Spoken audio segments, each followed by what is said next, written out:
Hey guys, what's going on? Druzy here, back again with another South Park Phone Destroyer video and back with another beginner's guide, this time focusing on the fantasy theme here in South Park Phone Destroyer. There are plenty of good fantasy themed cards within this game.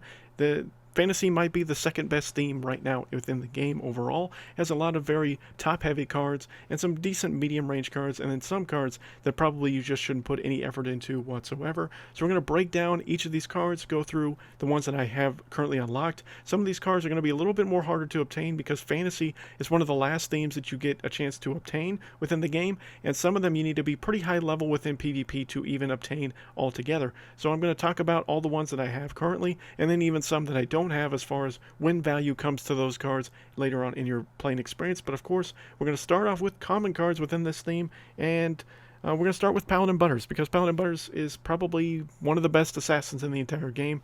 He's still one of the more useful common cards that you can still play within this current meta structure. He has a lot of value both within challenge mode, within PvE, and within PvP. Paladin Butters, he has a Death Wish, which is closest ally, or the leader becomes invincible for 3 seconds when he dies. He also has very good attack speed, pretty decent health and damage scaling. They're not as good as they once were with the common nerfs, but his Death Wish is still viable, it's still useful, and his energy cost is still cheap. And it's pretty easy to obtain, pretty easy to level up. So Paladin Butters is definitely a common card. I would put some focus and emphasis into whenever you can, because he's still a very useful card. Princess Kenny is going to be difficult for you guys to obtain because you have to be at least level 40 in PvP to even be able to unlock Princess Kenny in anything, whether it's packs or anything like that. But once you get to level 40 in PvP, which of course is Silver Shield, you can get Princess Kenny. And Princess Kenny, even though the Death Wish has been nerfed in half, at one point was that the enemy unit that killed Princess Kenny didn't do any attack damage for 10 seconds. It's now down to 5 seconds. But Princess Kenny has one of the fastest attack speeds in the entire game, and pretty similar health and damage scaling to Paladin Butters. They're not identical, but pretty similar. But a little bit faster attack speed for Princess Kenny over Paladin Butters, so that's an upside. But the Death Wish for Paladin Butters is better than Princess Kenny, so that's also something to take into consideration. So you can still level up Princess Kenny. It's still a useful card right now within the game for all the same reasons as Paladin Butters, challenge mode, PvE, and PvP. But I think Paladin Butters has a little bit more value, so that's why I've put more focus into Paladin Butters early on, and because, again, Princess Kenny is a little bit harder to get. Blood Elf Bebe might be the best common card in the entire game. And this one might go back and forth. People may debate this, but she is super, super good. She is probably the strongest, if not the second strongest, challenge mode card in the entire game. That whenever she kills an enemy, her max HP is increased, and she heals by that same amount.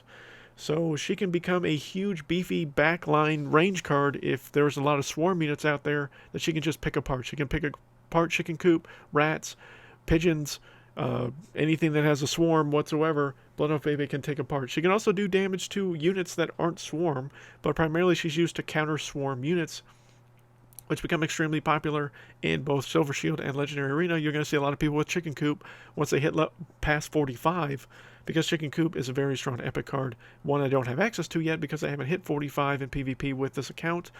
But Chicken Coop is probably one of the best, if not the top epic card in the entire game, and she's probably the best card to counter it right now within the game. So Blood Elf Bebe is extremely good. Definitely would put focus and effort into Blood Elf Bebe. If you can get her to 4 early on, she may be your best range card for you. But if not, definitely work on her when you can, because she really won't fail you in any scenario that you go to. Another common card that recently got a pretty nice buff that actually has been pretty useful lately has been Lebar Jimmy. For the longest time, Lebar Jimmy was probably one of the worst cards in the entire game. His energy cost was too expensive, his Warcry was terrible, but his Warcry got a really nice buff recently, and because of that, Lebar Jimmy is actually pretty darn good now. His health is okay, his damage is not devastating, but it's the enemy max health decrease that he gets with his Warcry that he casts is so good. It will pretty much wipe out most swarms.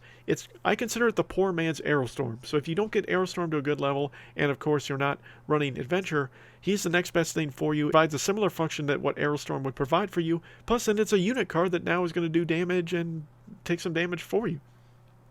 So Lebar Jimmy is very useful right now. I would definitely put effort and focus into him if you're going to run fantasy. He is a very useful card, even as a common card right now within the current meta structure. You can probably put some effort into Robin Tweak. Robin Tweak can provide some value for you at some times with his Warcry that he gives a random ally a big health boost. For the longest time, Robin Tweak was paired really, really well with Canadian Night Ike. You just saw Canadian Night Ike and Robin Tweak, and that was a wombo combo. You pretty much couldn't kill Canadian Night Ike unless you focused all your time and effort into, taking him out, because Robin Tweak gave him so much additional health. It was just insane. That combo is nowhere near as effective as it once was. Canadian Night Ike isn't quite as good as he was, just a few months ago. But Robin Tweak can be okay. I wouldn't put a ton of effort into him. There are other common cards, Blood Elf Bebe, the two Assassins, and Lebar Jimmy I would put more focus into. And then there's even rare cards, and especially epic cards within this theme that are much stronger than what Robin Tweak's going to provide for you. So that's kind of up to you if you want to do it. Stan the Great, I would stick away from. At one point, this was one of the best common cards in the entire game. It's now, I think, maybe the worst, or at least one of the worst. Stan the Great is the worst Stan, for sure. You can use any other Stan. Any other Stan would be better than Stan the Great. He's been nerfed too many times. His enemy attack decrease, which is similar to what, again, sounds good on paper, but honestly, his health is not very good. His damage is not very good. And yeah, even though he's a cheap cost and he's a common card, and that he has a pretty decent charge ability, it's not good enough, in all honesty, to put a lot of focus and effort into Stan the Great. So I would stay away from Stan the Great if you can. If you absolutely want to use him, you can. But honestly, once you get into a Legendary Arena, he will get wiped out in 2 or 3 hits. He's not as useful as he once was. I would just stick away from Stan the Great, in all honesty. It's going to be better for you. Probably one of the best rare cards, as we shift to rare cards now, for this theme is Dwarf King Clyde. He is a very undervalued card. He is a card that had a lot of glitch issues for a long time. I think a lot of that seems to have been kind of dealt with now. He doesn't seem to be as laggy and buggy as he once was. He may have times where he still has some issues, but overall, he at one point was almost unplayable because he would just dart to somewhere just randomly, and it was just insane. But his Warcry, that strike that he gives, that damage, is really good. It's pretty much, can be almost a direct cancel, and then again, he's a card that can take damage and do pretty decent damage. But if you use Dwarf King Clyde at the right times, there's times where you can charge a range unit and take it out, and then bam, you can start doing damage to the new kid with his base damage. Now his Warcry does not have an AoE style thing. It's only going to hit just one unit. So someone casts, a swarm unit and you use Dwarf King Clyde, so I'm going to deal with one swarm unit, and so then that's pretty useless. But if you can get it off at the right time, and Dwarf King Clyde is very situational, is the big key with him. Don't just use him, habitually, and he won't directly Warcry just the new kid. It needs to be an actual unit on the field to him actually Warcry. But if you use him at the right time, Dwarf King Clyde is actually very, very strong of a card, for a rare card for sure. Underpants Gnomes are kind of hit and miss. Some people really like them. Underpants Gnomes can be really good for challenge mode, and sometimes for PvE. They're a swarm unit, but their damage and health are not very good. This is one of the few cards within the game that I don't think has ever been touched since day one. They haven't had a nerf. They haven't had a buff at all. Even when they buffed rare cards, I think they left Underpants Gnomes alone. And so I think this is probably one of the only cards that hasn't had any change done to it at all since this game has launched, which has now been over a year now as I'm recording this video.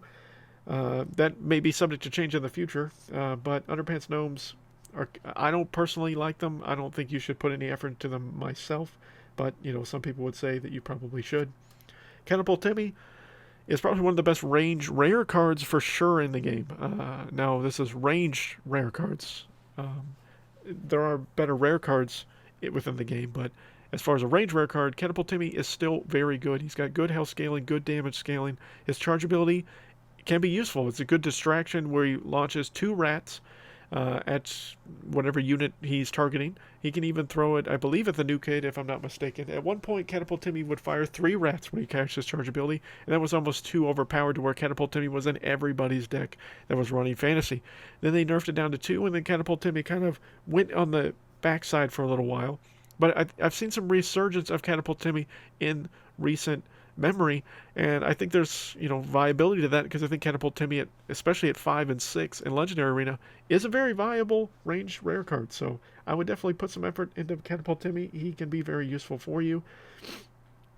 Again, if you really want to use a Dougie, this is the best Dougie hands down in the game. As of me recording this video, Dwarf Engineer Dougie, every time he hits the enemy new kid, he gets an attack boost that scales up and increases as you level him, and he can take out 1 or 2 bars by himself if he's left alone, especially if you pair him with someone like Paladin Butters. Paladin Butters gets sent out, he then casts that invincibility for 3 seconds, and then you just watch Dwarf Engineer Dougie go to town.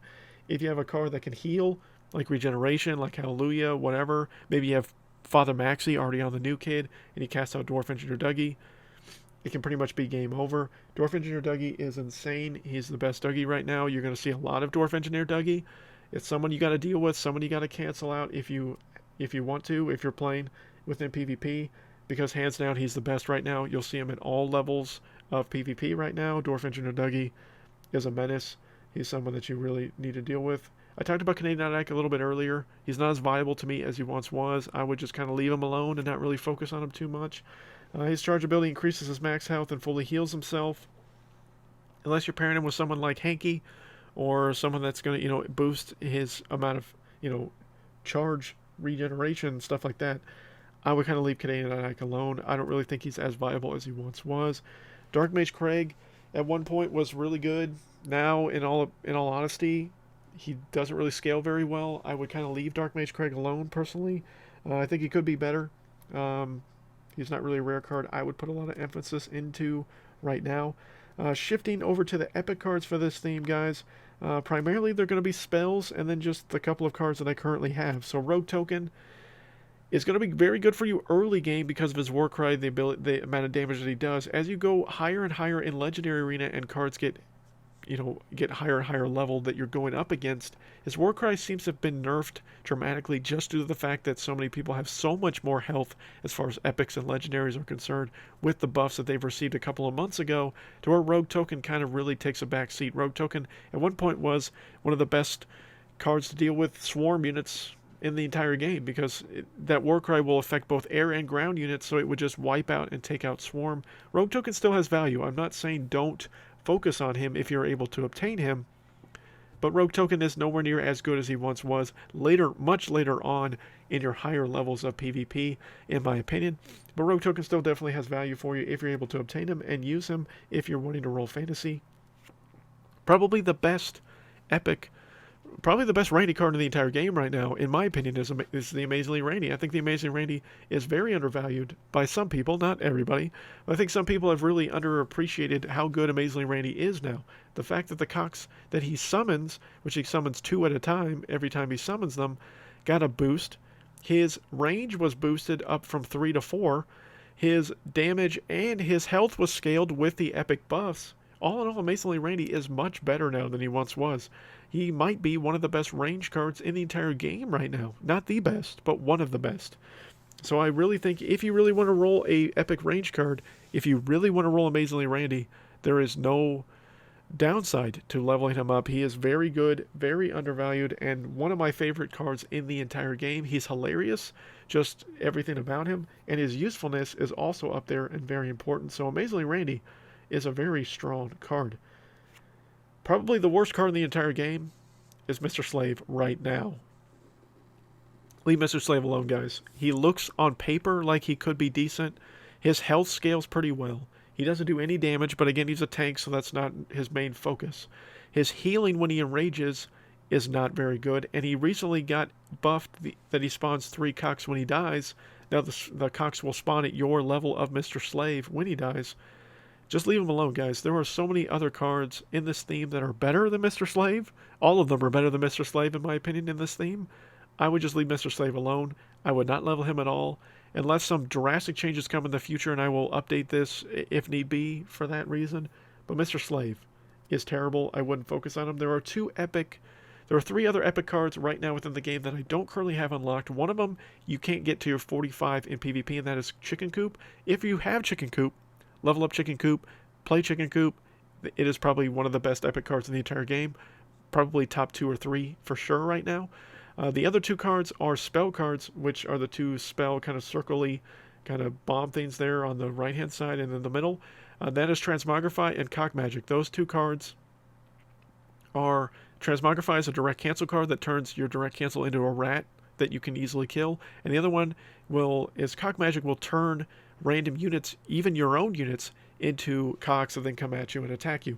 And as you level up Cock Magic, the number of units that are affected by your Cock Magic increase with its level. So if you have a level 4 Cock Magic, for instance, it will affect 4 units on the field randomly. Now it could be your units again, or just the opposing units. So the best way to use Cock Magic is to wait until the opponent has played 2 or 3 cards that you want to cancel out, and then cancel it.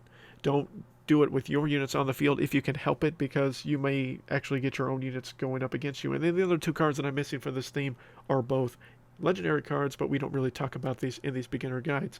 But again, I hope this beginner guide has helped you guys. I hope all the beginner guides have helped you. Let me know down below if they have. Like the video if you found this useful and helpful.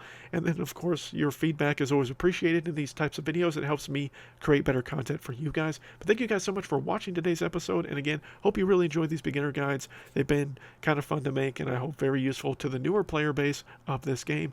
But until next time, guys, my name is Druzy.